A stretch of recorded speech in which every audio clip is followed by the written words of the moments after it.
Lyca production Subaskaran மற்றும் red Jain movies இணைந்து வழங்கும் உலக நாயகன் கமல்ஹாசன் நடிக்கும் பிரம்மாண்ட இயக்குனர் ஷங்கரின் இந்தியன் 2 ஜூலை 12 முதல் உங்கள் அபிமான திரையரங்குகளில். Hello, welcome back to channel. நான் சினிமாஸ் வித் மீ சுஷ்மிதா. இன்னைக்கு நம்ம சேனல்ல ஒரு இன்ட்ரெஸ்டிங்கான மூவியோட அப்டேட்டோட தான் வந்திருக்கோம். அது என்ன மூவின்னு தானே யோசிக்கிறீங்க? தல அஜித் அவர்கள் நடிக்கிற விடாமுயற்சி படத்துல அப்டேட் தான். இந்த மூவிக்கு ஃபேன்ஸ் கிட்ட ரொம்ப பெரிய ஒரு எக்ஸ்பெக்டேஷன்ஸ் இருக்குன்னு சொல்லலாம். ஏன்னா கடந்த ரொம்ப நாட்களாவே தல அவர்களோட படம் வரல. தளபதியோட படம் வந்து சூப்பர் ஸ்டார் படம் வந்தது, கமல் அவர்களோட படம் வந்தது, இந்த மாதிரி நிறைய ஆக்டர்ஸோட படம் வந்ததே தவிர தல அஜித்தோட அவர்களோட படம் வரல.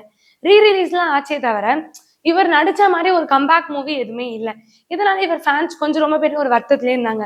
இதுக்கெல்லாம் இது ரொம்ப பெரிய ஒரு கம்பேக்கா விடாமுயற்சி படம் இருக்கும்னு எல்லாரும் ரொம்ப நம்புறாங்கன்னு சொல்லலாம். இந்த படத்தை பத்தி நிறைய அப்டேட்ஸ் வந்துட்டு இருந்தது. இந்த படம் பொங்கல்ல ரிலீஸ் ஆக போகுதுன்னு சொல்லியிருந்தாங்க. இதை தாண்டி இந்த படத்துல ஃபீமேல த்ரிஷா அவர்கள் பண்றாங்க. தளபதி விஜய் அவர்களோட இணைஞ்சு லியோ பண்ணதை தாண்டி இப்ப அடுத்த மூவியா வந்து தல அவர்களோட இணைஞ்சு இவங்க பண்றாங்கன்னும் போது கொஞ்சம் ஒரு எக்ஸ்பெக்டேஷன்ஸ் இருந்தது.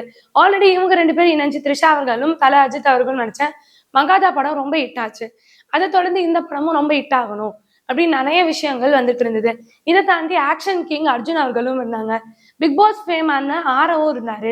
இந்த மாதிரி நிறைய கேரக்டர்ஸ் இந்த படத்துல இருந்தாங்க. இந்த படத்தை பத்தின எக்ஸ்பெக்டேஷன்ஸ் அதிகமா இருந்தது.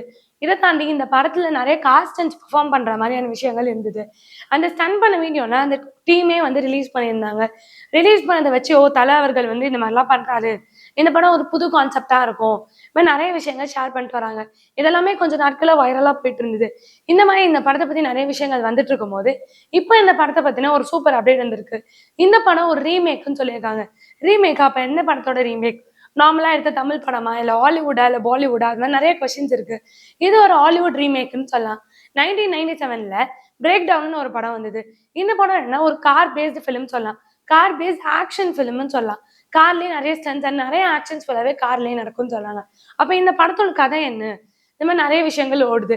இந்த படத்தோட கதை என்னன்னா, ஒரு நாள் நைட்ல மட்டுமே நடக்கிறதா இந்த கதை.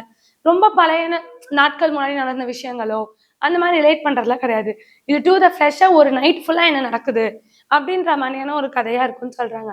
அது தானே இந்த படத்துல ரொம்ப ஒரு மேஜர் பார்ட் என்னன்னா, இந்த படத்தோட ஹீரோவோட வைஃப் வந்து தொலைஞ்சு போயிடுவாங்க. அவங்கள தேடி போறதுதான் இந்த கதைன்ற மாதிரி இருக்கும். இதே மாதிரி இப்ப இதுல ஃபீமேல் லீடா த்ரிஷா அவர்கள் இருக்கிறதுனால த்ரிஷா தான் அந்த மிஸ்ஸிங் வைஃபா? இந்த மாதிரி நிறைய கொஸ்டின்ஸ் இருக்கு. இப்போ த்ரிஷாவை தேடிதான் அஜித் போறாங்களா? இந்த மாதிரி கதைகளம்லாம் இருந்ததுன்னா நிறைய ரொம்ப இன்ட்ரெஸ்டிங்கா இருக்கும். அந்த மாதிரி ஃபேன்ஸ் நிறைய விஷயங்களை ஷேர் பண்ணிட்டு வராங்க. இந்த அப்டேட்டை பத்தி நீங்க என்ன நினைக்கிறீங்க? மறக்காம கீழே கமெண்ட் பண்ணுங்க. இந்த மாதிரி இன்ட்ரெஸ்டிங்கான சினிமா அப்டேட்ஸ்க்கு மறக்காம என்ன சினிமாஸை லைக் பண்ணுங்க, ஷேர் பண்ணுங்க, கமெண்ட் பண்ணுங்க, சப்ஸ்கிரைப் பண்ணிடுங்க.